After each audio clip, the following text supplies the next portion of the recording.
Voilà un moment que j'apprécie énormément, l'heure du goûter. Le goûter avec la gaufre, avec la famille, les enfants, c'est un moment de partage. Parmi les recettes, je vais vous proposer aujourd'hui la recette de la gaufre lyonnaise. Qui dit lyonnaise dit automatiquement terroir lyonnais. Dans cette recette, on va incorporer du chocolat et de la praline rose. Pour la pâte à gaufre, il me faut 500 g de farine, un sachet de levure chimique, de l'eau, la bière, du lait, une pincée de sel, 125 g de beurre, 30 g de sucre, 2 sachets de sucre vanillé. Selon vos goûts, utilisez de la vanille, du kirsch ou du rhum. Et 4 œufs.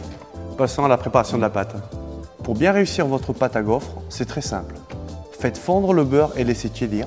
Versez la farine dans un saladier. Ajoutez le sel, le sucre, les œufs. Battez à l'aide d'un fouet. Dans un bol, faites dissoudre la levure dans le liquide, de l'eau, la bière, du lait.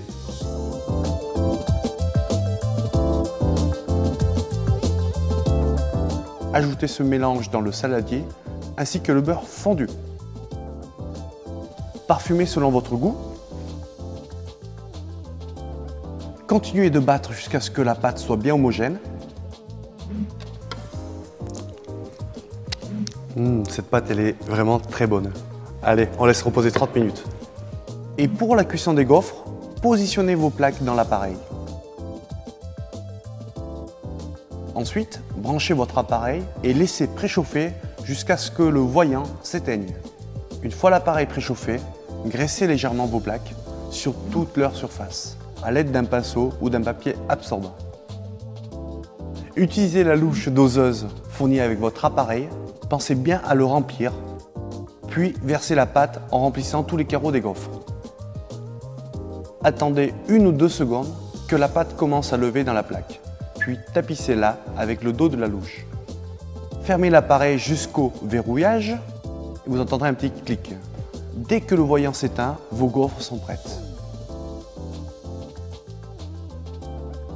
Retirez les gaufres avec un couteau.